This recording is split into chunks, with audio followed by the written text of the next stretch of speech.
नमस्कार स्टूडेंट्स, मुझे उम्मीद है आप सभी बहुत अच्छे होंगे। और आज हम बहुत ही इंटरेस्टिंग टॉपिक को लेकर के आए हैं और वो टॉपिक है कंप्रेहेंशन का। किसका है? कंप्रेहेंशन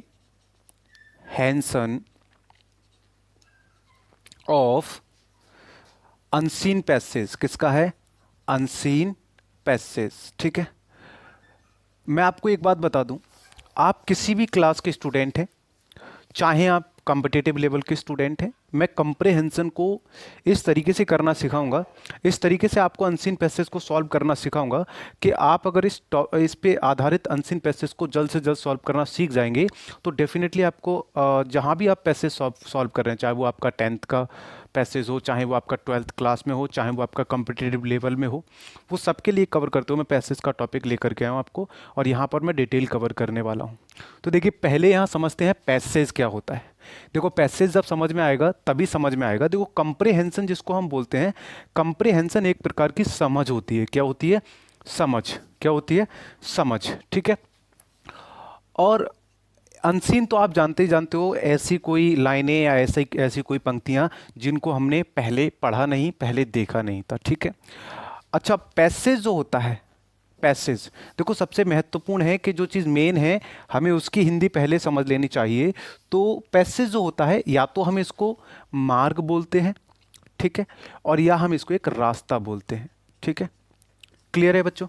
या तो इसको मार्ग बोलते हैं या इसको हम रास्ता बोलते हैं। देखो, सबसे मेन बात यह है कि उस चीज़ का वैल्यू हमें समझ में आ जाना चाहिए। डेफिनेटली जो हम पढ़ रहे हैं वो हमें समझ में आ ही जाएगा।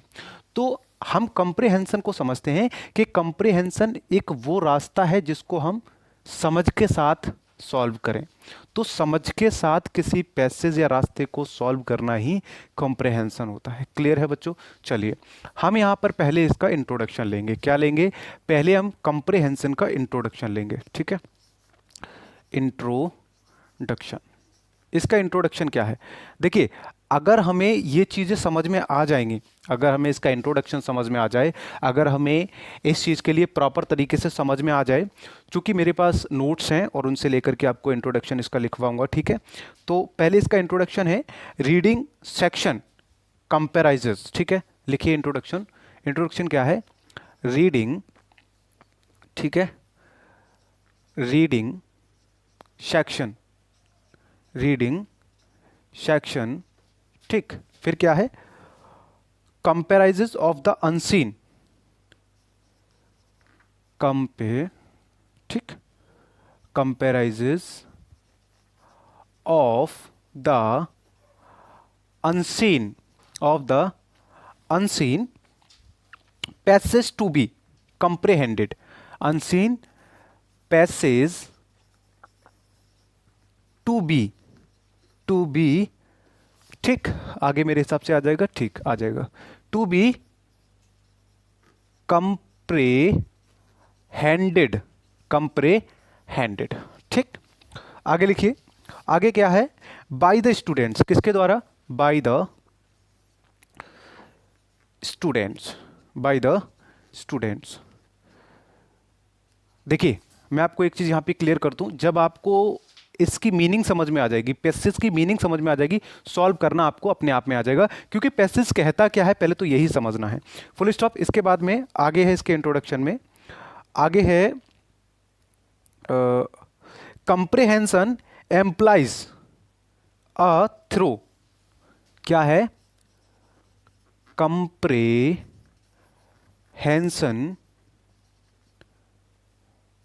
एम्प्लाइज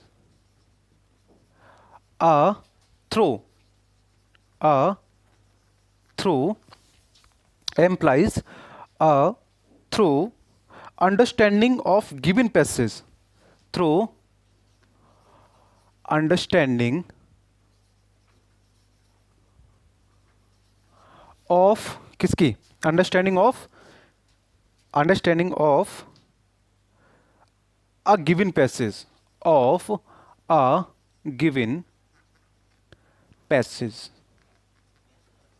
देखिए, इसकी हिंदी भी मैं आपको समझाऊंगा, क्योंकि आपको ये लिखना जरूरी है, इसलिए साथ के साथ लिखते चलना। ठीक है, of a given passage consisting of one और मोर, कंसिस्टिंग ऑफ वन और मोर, ऑफ वन और मोर पैराग्राफ्स, वन और मोर पैराग्राफ्स, वन और मोर paragraphs, it is meant to test the full stop, it is means, it is means to test the, it is meant to test the intelligence of the students, it is means to the intelligence,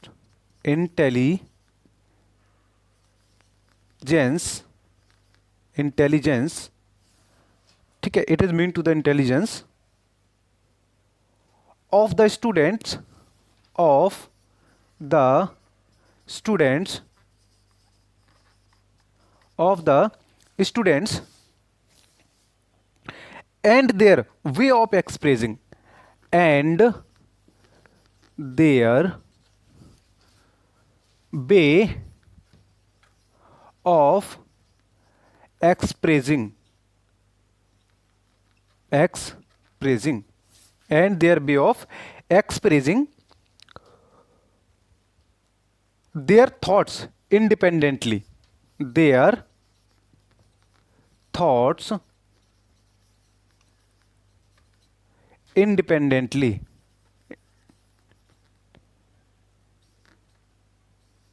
their thoughts independently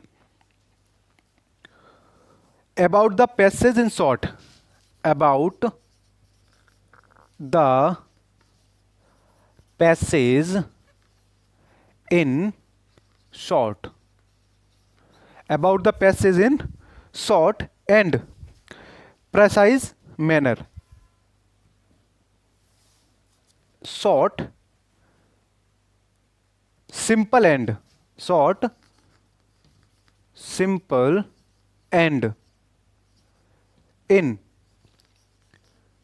precise and in precise manner, precise manner,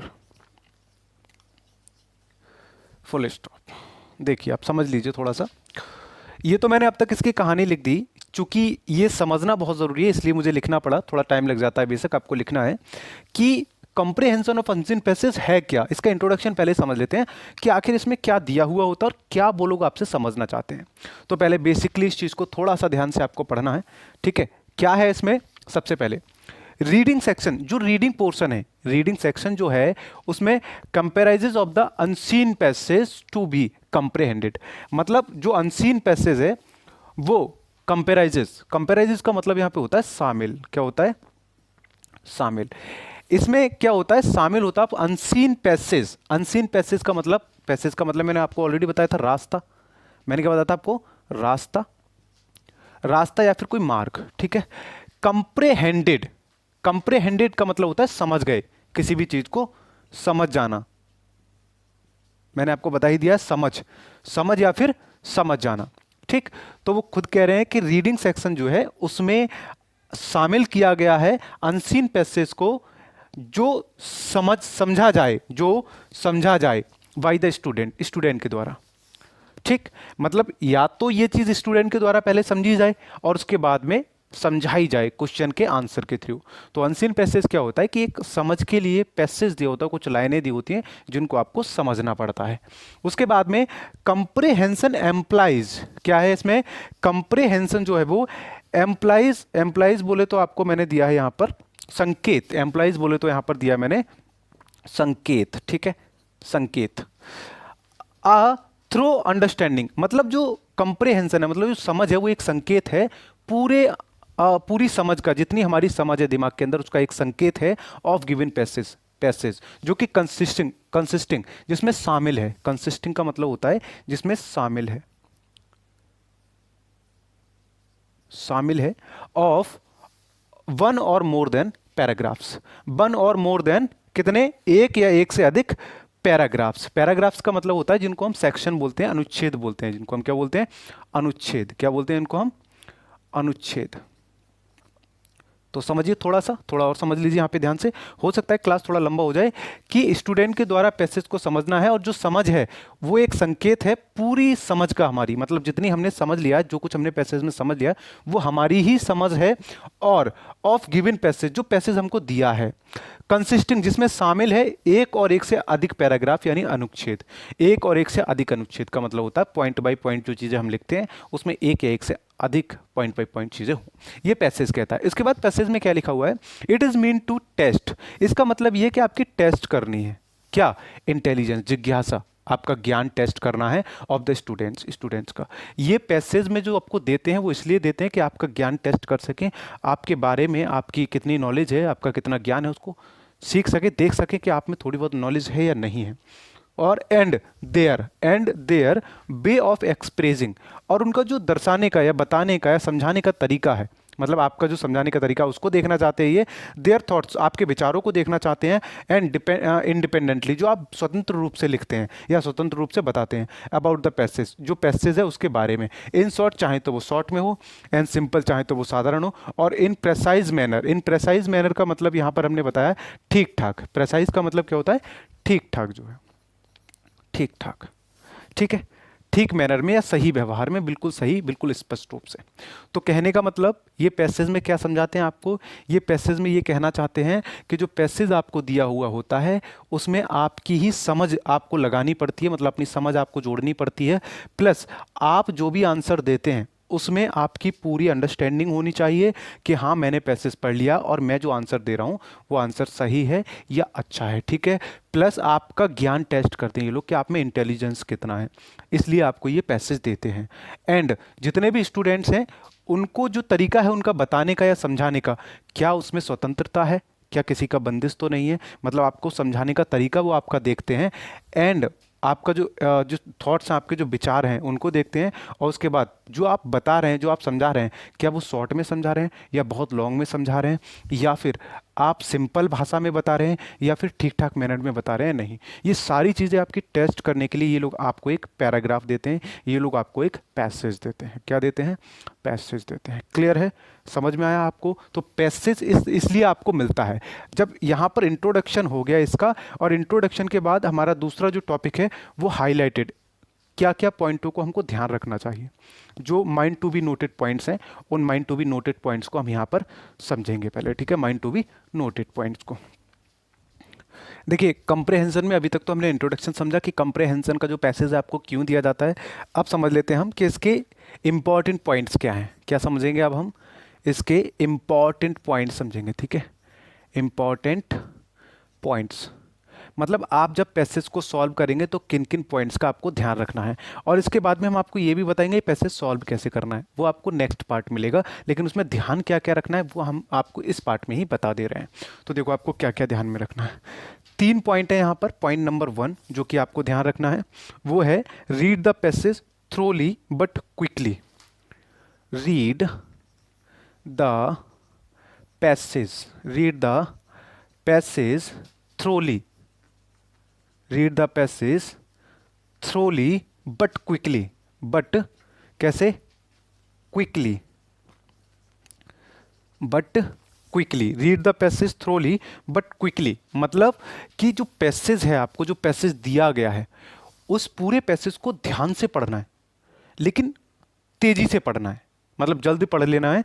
क्योंकि आपका जो exam होता है उसमें आपको समय according to the question होता है, इसलिए आपको समय भी बर्बाद नहीं करना है। अगर आपकी स्पीड है तेज से पढ़ने की तो आप उसको पढ़ सकते हैं। इसके अलावा भी कई सारे तरीके हैं उसको सॉल्व करने के, जब हम क्वेश्चन सॉल्व करेंगे तब आपको हम डिटेल में बता भी देंगे, ठीक है।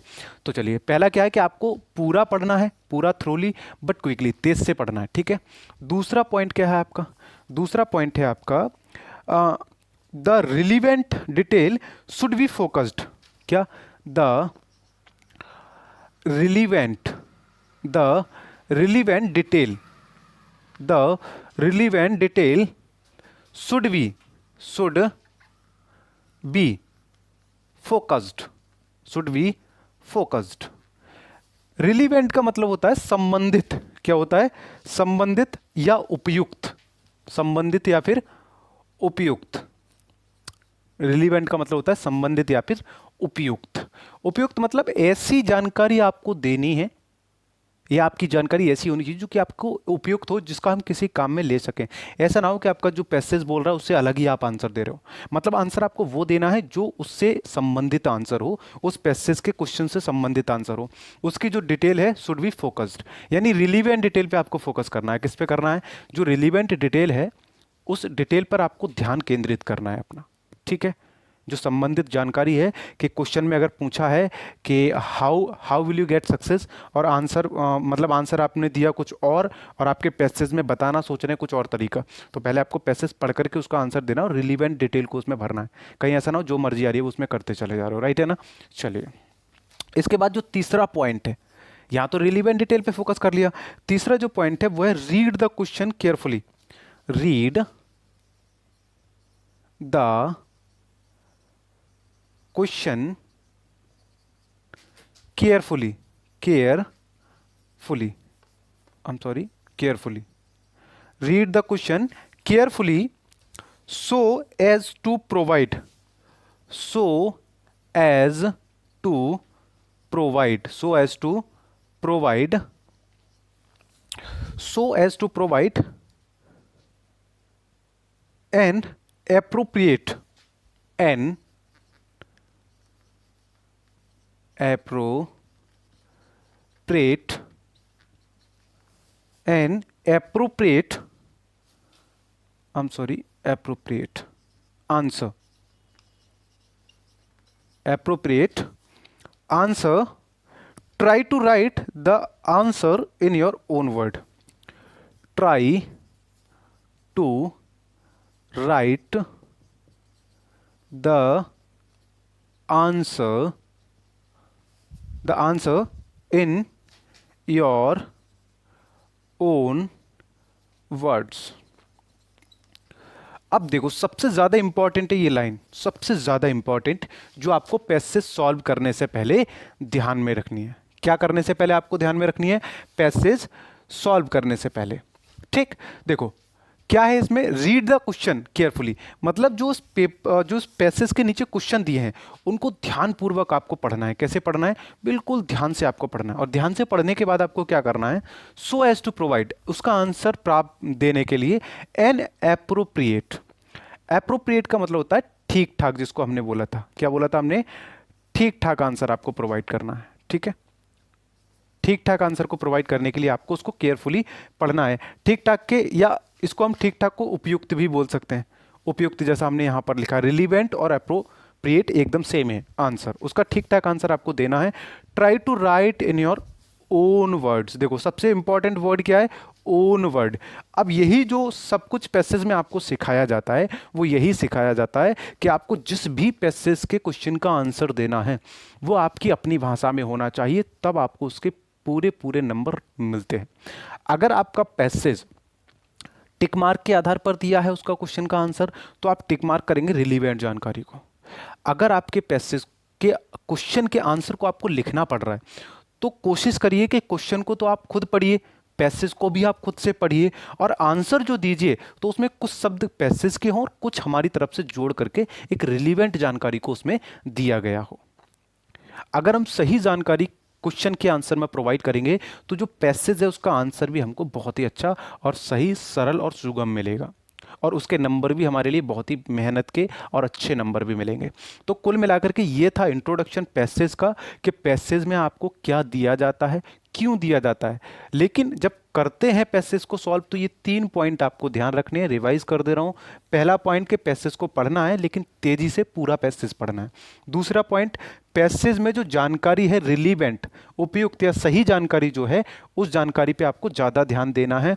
दूसरा, आपको पैसेज ध्यान से पढ़ना है ताकि आप अच्छा आंसर दे सकें, ठीक ठाक आंसर दे सकें, और कोशिश करना है कि जो भी आंसर आप दें वो अपने स्वयं के ओन वर्ड्स में, अपने स्वयं के शब्दों में ही उसका आंसर प्रोवाइड करें। मुझे लगता है, मुझे उम्मीद है, मैं समझ सकता हूं कि आपको पैसेज का ये टॉपिक समझ में आया हो कि पैसेज आखिर क्या है और क्या क्या बातों का ध्यान रखना है। लेकिन अगर आपको पैसेज सॉल्व करने हैं मेरे साथ, तो बने रहिए, चैनल को सब्सक्राइब कर लीजिए। यहीं पर हम आपको डेली पैसेज कराएंगे, कैसे आपको पैसेज के आंसर सॉल्व करने इन योर ओन वर्ड्स। नमस्कार, वेट करिए फॉर द नेक्स्ट पार्ट।